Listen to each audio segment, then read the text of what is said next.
pasar el tiempo de práctica, lo bueno es que captan la esencia de lo que es este sistema y esta práctica, que es realmente única.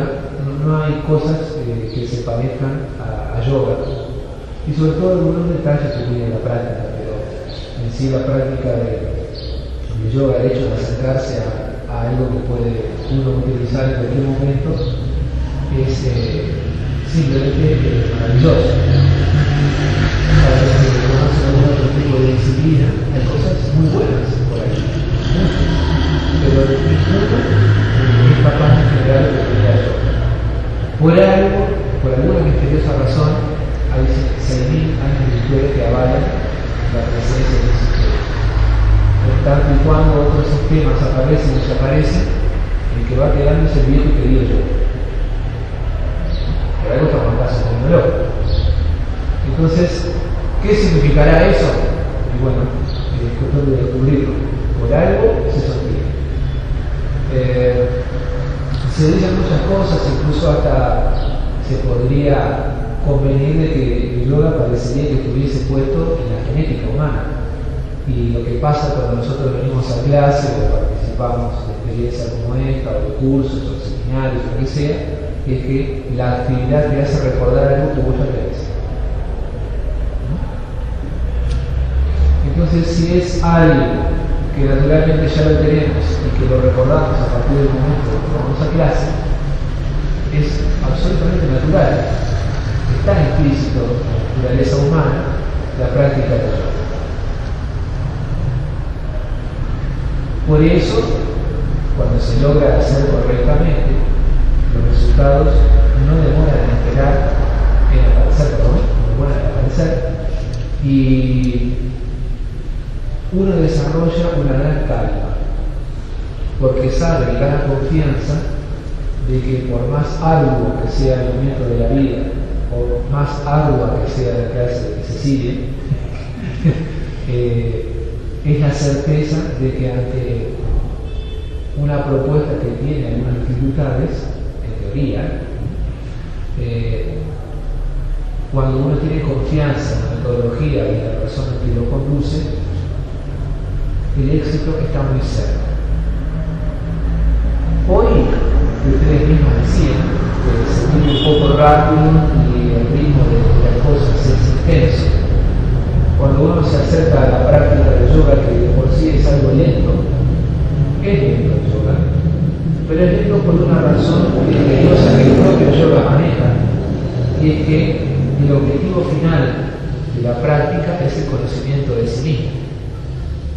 Es el encuentro del sí mismo con el sí mismo con mayúscula. Cuando uno se propone hacer semejante cosa, es dado pensar que el conocimiento de sí mismo no es algo que venga repentino, ni algo que voy a conseguir en esta cantidad de tiempo. Ese tipo de pensamiento así demasiado conducido hacia un lugar no es propio de la práctica de yoga. Sí es necesario conocer que hay un objetivo final. El objetivo final es ese, el conocimiento de sí mismo. La unificación del cuerpo, la mente y el alma, podría decirse también.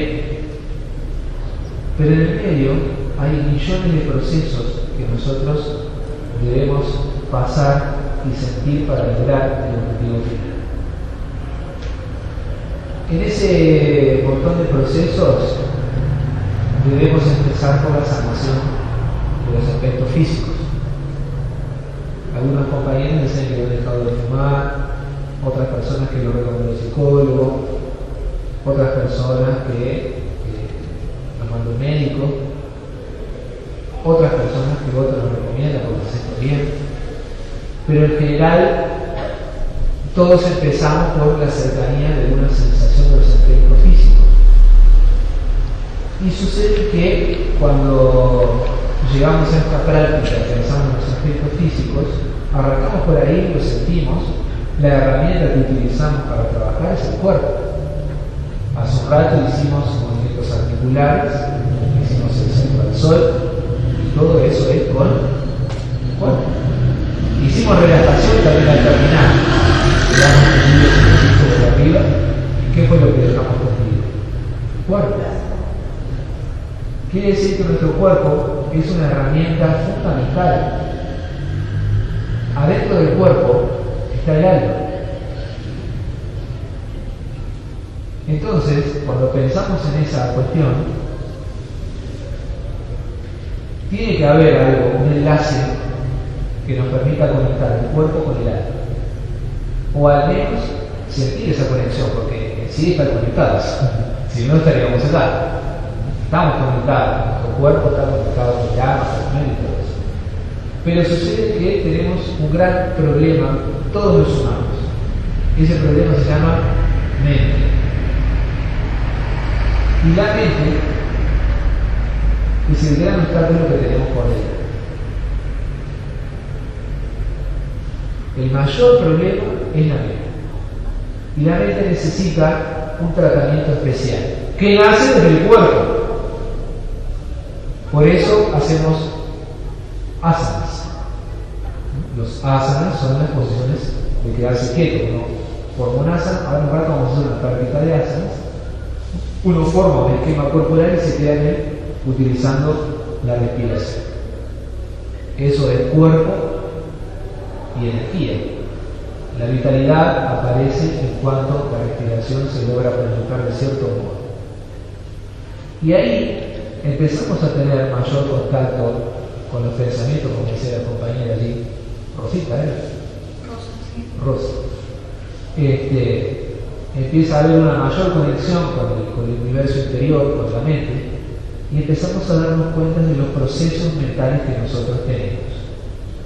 Procesos mentales que hay, algunos que generan limitaciones, no quiero, no puedo, no van a no sé qué, o también genera la proyección de las aptitudes y actitudes más positivas que podemos encontrar, el desarrollo de la voluntad, el desarrollo de la creatividad, el positivismo, entre otras facultades. Pero lo que tiene es que ninguna de esas cosas es estable. Estamos oscilando todo el tiempo en estados mentales. Ahora el estado mental de ustedes es que me están escuchando a mí, están atentos. En cierto momento se van a parar la cabeza porque se habla demasiado, de pronto llega un momento que la atención tiende a que disiparse. Entonces por ahí empiezo a observar otra cosa, estiro la pierna, o me fijo en el reloj que la es, o necesito otras cosas, y es absolutamente normal. Entonces los estados mentales están todo el tiempo pasando uno a otro, uno a otro, uno a otro, uno a otro. La clave de la práctica de yoga es aprender a distinguir los estados mentales y cuando encuentro un estado mental que no me es favorable, poder revertirlo. Eso lleva un tiempo. No va a ocurrir hoy, mañana ya lo saben exacto. Lo que tiene el yoga es que las prácticas se presentan, uno las aprende rápidamente, pero después, los resultados se ven después. Alguien decía, creo que era por acá, alguien decía que la práctica, el resultado de la práctica se siente al otro día. Sí, es cierto. Apenas terminamos, te diría yo que apenas terminemos la sesión de ahora, a las 6:30 o algo más, cuando se vayan para sus casas, se van a dar cuenta de los resultados. Mayor, algo se siente inmediato, ¿cierto? Uno nota un cambio. Pero el efecto real se ve después. Cuando salimos de la sala, vamos a casa y hasta recordamos lo que sucedió en la sesión y casi que lo podemos revivir con el recuerdo. Y ahí sentimos el real efecto de la práctica. Porque hay una manera de corroborar que esto funcione que es por contraste. El contraste es justamente eso, reconocer el efecto que genera después de terminar. Porque mientras estoy practicando, estoy atento a otras cosas, entonces no logro darme cuenta al 100% de cómo me siento o cómo está eso operando dentro de mí. Me doy cuenta después. Cuando el profesor te dirige y dice, bueno, ahora vamos a hacer saludo al sol, tal asana, tal respiración, ahora nos relajamos, ahora meditamos, ahora hacemos un mantra, por que sea, después de terminado todo ese recurso, ahí va a aparecer el efecto. Eso es sencillo de comprender porque también la mente puede atender una sola cosa por vez. Por más que le digan que las mujeres pueden son humanos, entonces pueden atender una por vez, mujeres y hombres. En la pantalla de la conciencia solo puedo atender un recurso por vez. Puedo hacer varias cosas, pero por ejemplo, si tuviese ahora estoy hablando, estoy atendiendo a ustedes, si decido seguir hablando e ir a aprender la música de la radio, en algún momento dejo de hablar para subir el volumen de la radio y ver hasta dónde lo quiero subir, aunque sea un segundo. Entonces ese segundo atender la radio, suspendo cuando decido encontrar el volumen que necesito y después le vuelvo a atender lo que estaba haciendo. Entonces no se puede atender más de una sola cosa por vez. Cuando practico, la mente está en la práctica, en el saludo, en el asana, en la respiración de tu cuerpo. Y hay una cosa que es importante. Los resultados no se pueden cuantificar. Vale decir, no es directamente relacionable hacer más días de yoga o más horas de yoga a conseguir más resultados. Uno puede practicar 10 minutos diarios de yoga y tener un enorme resultado. No se sabe qué tan enorme, dependerá de la persona, de su momento, porque también hay veces que los momentos de la vida están todo bastante correcto, entonces los resultados no se notan tanto. Cuando la vida se pone un poco álgida, por razones normales de la vida, entonces capaz que en esos momentos los resultados se notan un poco más. Pero siempre está creciendo. Y lo que se pide cuando uno empieza a profundizar en la práctica de yoga, cuando lo tomamos como una normativa indispensable en nuestra vida, es tomar el compromiso de practicar sin esperar nada. Solo comprometernos a practicar. ¿Esperando qué? Esperando nada. Abierto a lo que vaya a suceder. Que puede ser chiquitito o puede ser grande como cardón. No se sabe qué es lo que va a pasar. Lo que nosotros generamos con la práctica es brindar o generar un estado a partir del cual se ponen de manifiesto las mejores condiciones para que nuestra mente esté bastante estabilizada, abierta y receptiva a otros estados y a otras informaciones de nosotros mismos. Es decir, un aumento de la comprensión, como se llama, la comprensión de cómo funciona el universo. Entonces, bueno, la práctica genera eso, por eso genera paz, genera armonía, baja la ansiedad, todos esos recursos existen, son buenísimos y solamente los puede detectar quien padece el asunto. La compañera que dice que tiene ansiedad, solamente ellos pueden medir el resultado de la práctica, porque yo no tengo ansiedad, entonces puedo comprender su sensación, puedo comprender su resultado, pero no conozco la ansiedad como ella. Entonces no puedo medirlo en función de mi ansiedad, porque además todas las personas son diferentes y todos tenemos ansiedad. En algún momento tenemos ansiedad. Parecemos bastante tranquilos y todo, pero en algún lugar algo nos genera ansiedad. Es lo mismo que en algún lugar, en distintas situaciones, nos generan incomodidad, temor, a todos nos pasa. Entonces, sabiendo que a todos nos pasa, la práctica de yoga nos despierta la atención y por ahí me doy cuenta cuando está por aparecer alguno de esos sucesos y puedo prepararme para salir mejor de las circunstancias. Si logramos hacer eso, nuestra práctica es simplemente maravillosa. Después podemos estudiar 100 millones de cosas que nos hagan sentir mucho mejor, porque cuando empezás a meterte dentro de la práctica, encontrás cosas por todos lados. Entonces después que vos te sentís bien en el cuerpo, querés aprender a meditar. Cuando querés aprender a meditar te encontrás con un problemón, porque nunca vas a poder meditar como vos querés meditar. Entonces la solución ¿cuál es? No querer meditar como uno quiere meditar. Debe meditar como se debe meditar. ¿Se entiende? Es como un juego de palabras.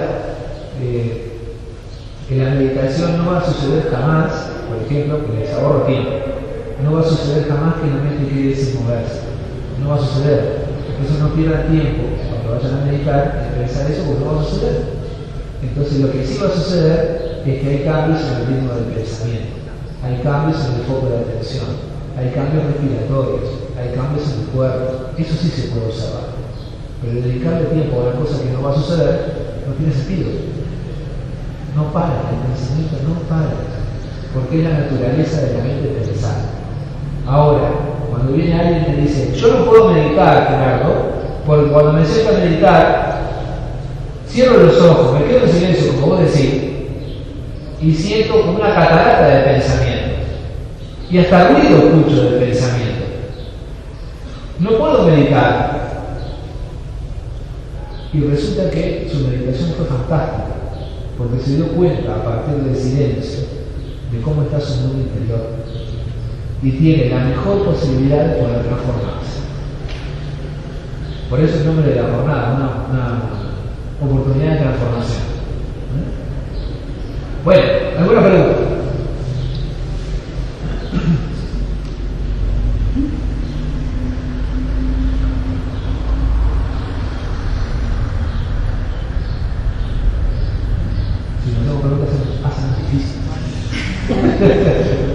Bueno, yo tengo una pregunta para hacer.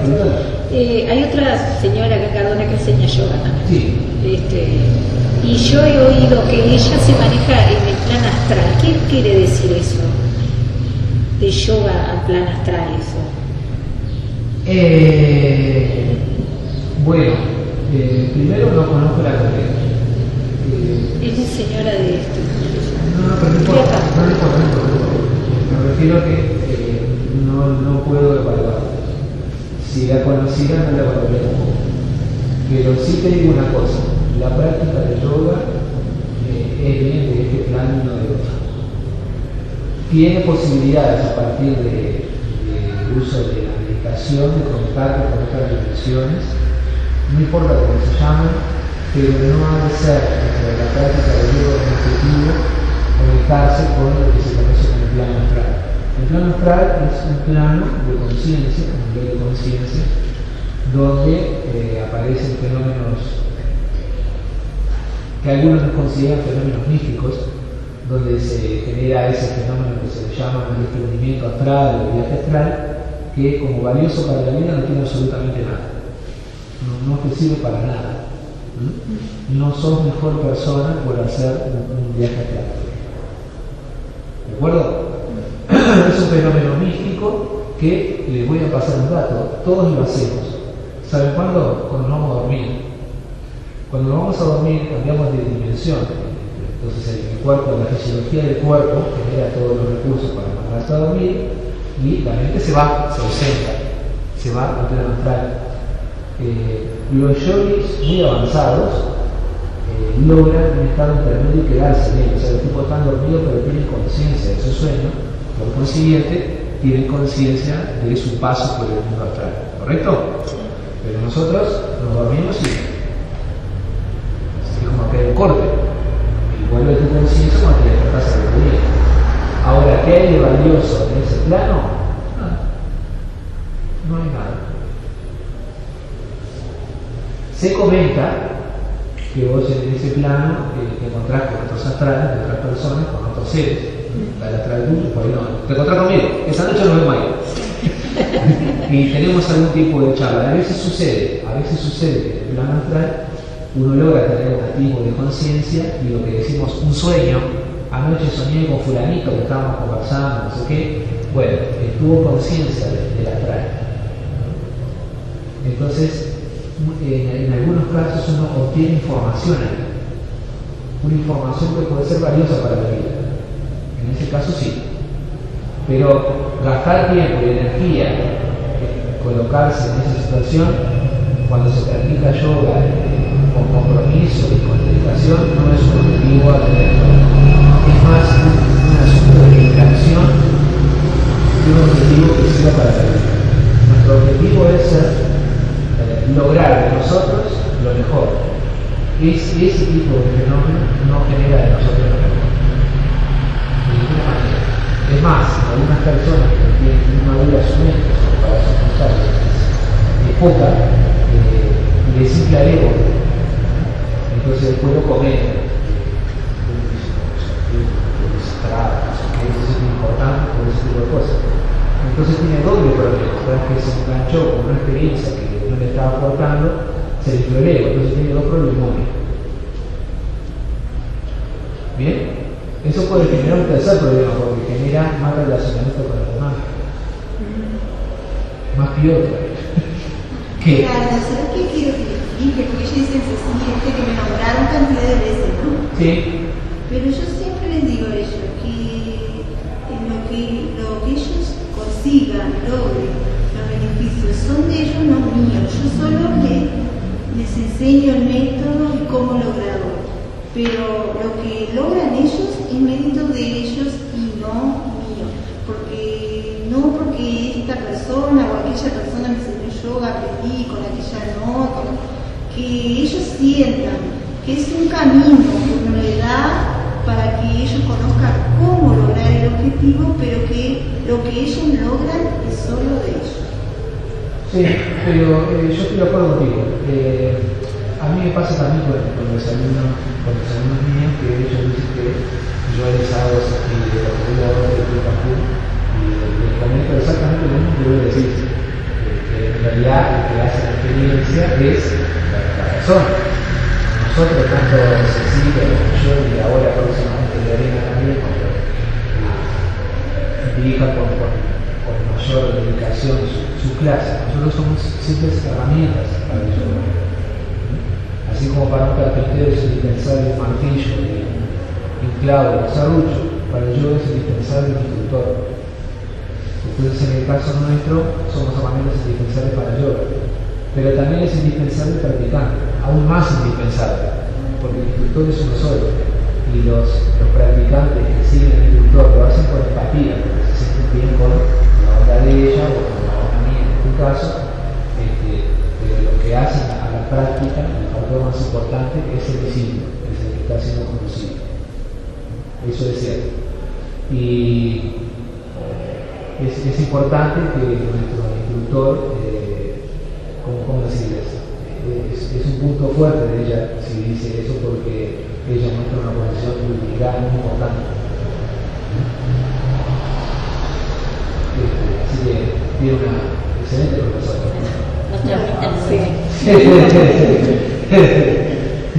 No, porque yo quiero que si yo un día no doy más clases, que podría pasar. Puede pasar que ellos sigan el camino, ¿no? O si se van, o si van para otro lugar. Llaman a Lorena que está cerca. Ahí está. Llaman a Lorena. Llaman a Lorena que está cerca.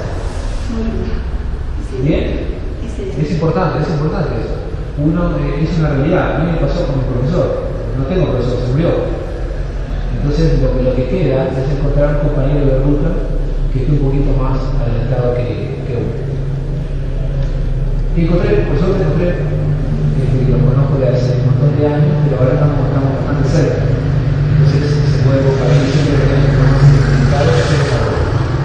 Nunca un instructor, un profesor o un maestro de yoga, uno cree que alcanzar la maestría en yoga es algo que ya te libra de aprendizaje. ¡Mira! Tenés que aprender más que todo, porque no sabes nada. Lo que tenés es más compromiso, porque vos alcanzaste un título amplio. ¿Por qué? Porque otro te lo dio porque mostraste voluntad, condiciones, la gente te sigue. Entonces viene otro que tiene un grado alto y te lo da. Y dice, bueno, vos tenés que ser maestro porque proyectás bien, movés la energía del yoga. Buenísimo. Para el que lo recibe, es un halago por un lado, pero por otro lado es un compromisazo.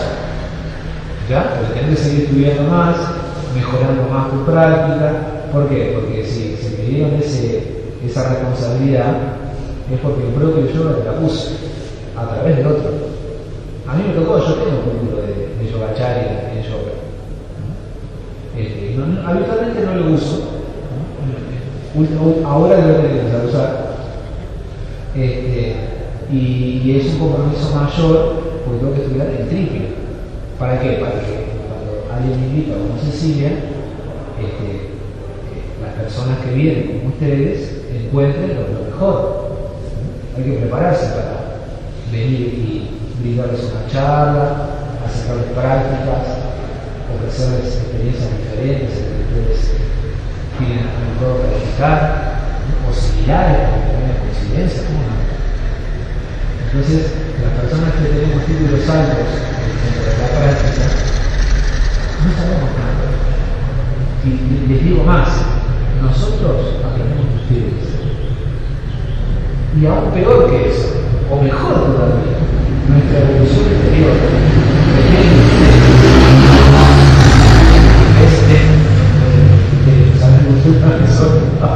no se entiende mal. Para alguien que dirige yoga es indispensable que haya discípulos. Si no hay discípulos, el profesor no puede crecer. ¿Qué profesor va a crecer si no tiene discípulos? Ninguno. Vos por lo menos tenés que tener un discípulo para formar, para pasar de todo el conocimiento. Entonces, para un profesor, los profesores, tenemos que desarrollar grandemente nuestro factor de humildad, porque lo que hace que el yoga se sostenga y crezca son los discípulos, no los profesores. Los profesores estimulamos, porque tenemos que ir a jornadas, armar congresos, hablar por la radio, salir por la tele, todo eso. Pero los que hacen que el yoga crezca son los discípulos, ustedes, los que vienen. Esos son los que hacen. El mayor movimiento que cuando comenta a los demás, vos tenés que hacer yoga porque tal cosa, o andar a la clase de Cecilia, o si va para Mercedes llamando a Elena, que hay una profesora allá, que otro, o si quieren formen instructores, llamen a tal lado. Eso es lo que hace que mueva la cosa. La única manera que hace 6.000 años se viene desarrollando con esta práctica. El pasaje así. Este momento así donde se junta gente a practicar y escuchar sobre yoga es fuertísimo. El otro día me dijo una cosa que estaba sensacional, que es que cualquier mejora que nosotros logramos sobre nosotros mismos, cualquiera, poniendo un ejemplo absurdo, ponerle que mejoramos la posición de un bien, tenemos una gente mejor alineados. Bueno, eso es una mejora para nosotros, pero también es para la humanidad, porque nosotros somos parte de un proceso evolutivo. Y atendiendo, no considerando el 100%, también depende de cada uno, la concepción de la transmigración del alma, necesitamos evolucionar. Y cualquier mejora que nosotros tengamos va en favor de ese proceso evolutivo de la humanidad. Cuando nosotros decimos nos sentimos bien haciendo yoga, no saben o no sabemos cuánto eso repercute. Es un movimiento de energía. Un movimiento de energía lo dice alguien, lo hace alguien con la palabra, por ejemplo, como ahora. Pero eso repercute en el universo, no saber dónde. No nos da la capacidad de la conciencia para sentir. ¿Comprende? ¿Qué diferencia hay entre concentración y meditación? La concentración es parte de la meditación. La concentración es la puesta de la mente en su foco de atención en un punto. En la meditación uno puede optar. Hay puntos externos, por ejemplo la respiración, el cerebro moviliza, el punto de la panza muscular, el calor que genera o el fresco de la respiración respiración, los latidos del corazón, la posición de los ojos. ¿Qué otra cosa? Se puede meditar con los ojos abiertos, si tiene una vela, por ejemplo, abiertos con unos grandes, sino que entornados. Puedes utilizar un aroma, un saumerio, son factores externos. Cuando la práctica de observación de esos factores externos se pone un poco más intensa, puede pasar a la observación de factores internos. Llámese el ritmo del pensamiento. Y dentro del pensamiento puedes observar el punto donde aparece un pensamiento, donde desaparece un pensamiento. Puedes observar el espacio entre los pensamientos, que es dificilísimo, pero es posible hacerlo. Puedes observar el contenido del pensamiento, sea un contenido absurdo o un contenido con contenido, digamos, para la redundancia. ¿Sí? ¿Se entiende? Puedes, si es tu perfil, yo no te conozco, pero podemos inventar la conexión con Dios. Puedes experimentar la conexión con Dios en la meditación y sentir esa conexión. Son factores internos. ¿Bien? Yo era lo que decía hoy que no llegaba al relaje Sí, de la mente. Exacto. Entonces ahora me queda la duda, en realidad estoy meditando. Sí. Porque Por eso te dije que tu meditación es exitosa. Cuando un pensamiento pasa y trato de me doy cuenta de dónde empieza y termina. Perfecto. Sí, estoy meditando. Está meditando. De pronto no colma tus expectativas, te Claro, limita. yo quiero calmar mi mente. Claro. Bueno, solo tenés que tener paciencia. Te quedarán 20 años. Dentro de 20 años vas a sentir eso. O más. No de vida, ojo, No, sí he notado cambios, pero por ejemplo yo les digo a ellos que hay compañeras que roncan, que duermen, como que estuvieran en su casa. Yo las admiro, las embromo, pero peleándolas de que me da un poco de envidia que duerman. Pero a mí me gustaría poder pasar a eso. ¿Sí? Hay gente que no se da cuenta cuando Cecilia dice vamos a empezar a estirarnos. Bueno, pero mirá que también son circunstancias. La mente es muy traviesa, es muy traviesa. Y si estamos haciendo meditación o relajación, que son distintas, ¿sí? La relajación la gente se duerme y la meditación. Eso quería yo preguntar, ¿que meditación y relajación es lo mismo? No, no. Perdón, me interrumpí, señor. No, ya igual las dos respuestas.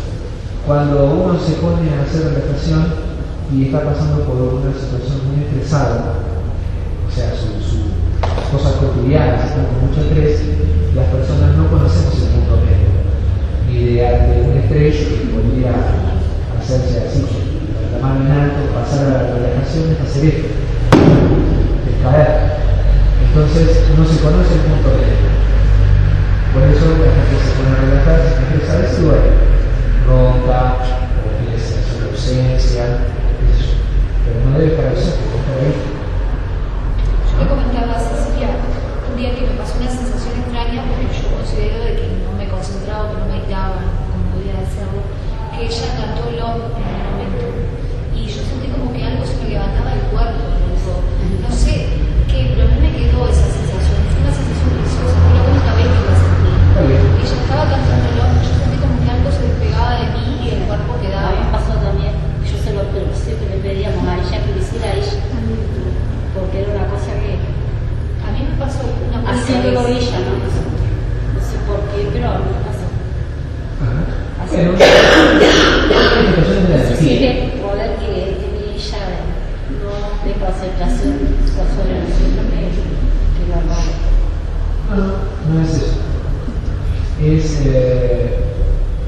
Es el factor de confianza de ustedes en ellos. Eso. Es al revés. Y además hay otra cosa, esas son manifestaciones de la energía. La energía a veces se comporta de ese modo cuando se utiliza el sonido. ¿Bien? ¿Qué diferencia hay entre relajación y meditación? La relajación compone la meditación, es parte de. pero la meditación se hace siempre sentada. La relajación es lo que hacemos cuando vamos a la casa de yoga, que es tirando el piso, boca arriba. Esa posición se llama Savasana, y es bien para relajarse. Es la práctica que regula y estabiliza las sesiones de yoga, martes y jueves, jueves yo. Las clases de martes y jueves, cuando uno termine, se le da la serie de relajación, porque es lo que estabiliza y pone equilibrio en las decisiones que uno hace en la clase. No se debe terminar una sesión de yoga sin relajación y o meditación. Porque cuando uno practica yoga hay mucha movida de energía, muchísima. Algunas las sentimos, otras no sentimos. Pero sí tenemos un proceso técnico. Entonces si hubo mucha movida de energía y no hay ningún factor que la estabilice, vamos a traer problemas. Vamos a traer problemas que pueden hacer que no logremos dormir, o que estemos con cierto nerviosismo post clase inesperado, o que, como le pasó a una compañera que hizo abuso de pranayama, que estaba estudiando, y hizo como 3 horas de pranayama, y dice que estuvo como 2 días sin dormir. Pero claro, después de practicar así intensamente, no hizo ni relajación ni meditación. Ahí está el resultado. ¿Ya? Cuando se practica asanas, tiene que terminar con relajación o meditando. No se olviden de eso, Cuando practiquen solos en su casa, aunque sea 5 minutos de práctica, bueno, hace 3 minutos de asanas, 1 de respiración y 1 de relajación. Por decir eso. ¿Listo? No puede faltar. ¿Ya? Eso regula el funcionamiento del cuerpo, regula la energía, regula la mente y las emociones. ¿Bien? Yo, en mi práctica personal, opto por meditar, prefiero meditar. ¿Bien? O sea que meditar es lo mismo que relajar. No. Relajar es parte de meditar. Pero meditar tiene otro objetivo, otro enfoque.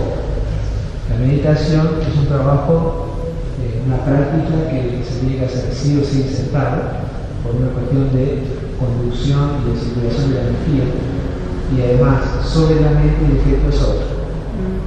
La relajación tiende a suavizar, a calmar.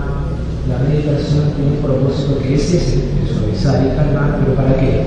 Para entrar en la mente. ¿Listo? Para prepararla para otros sucesos. ¿Bien? ¿Sí?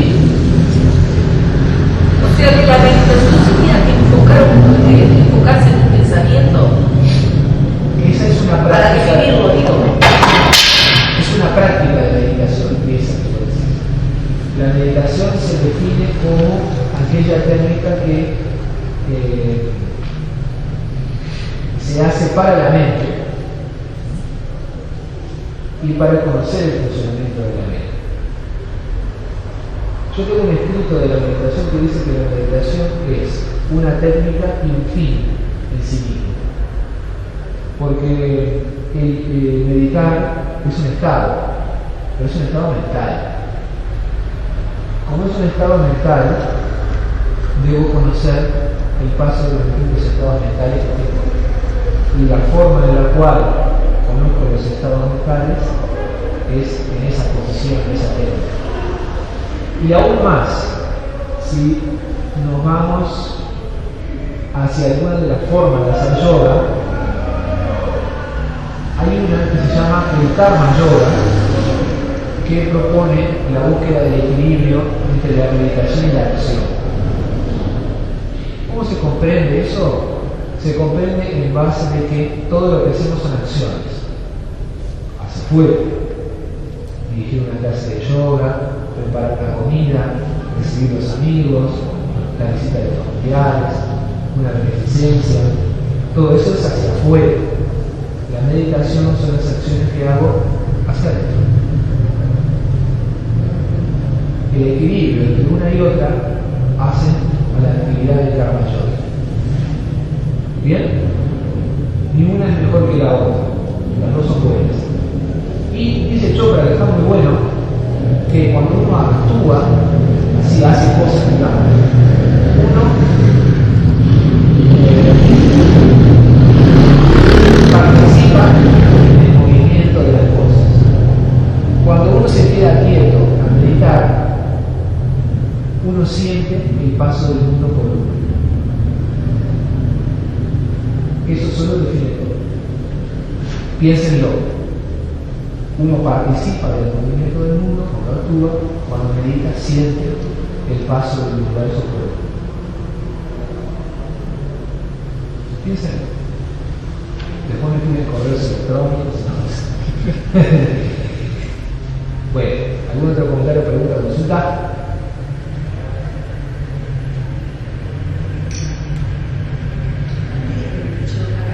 ¿Qué? Antes de ir a trabajar, Sí.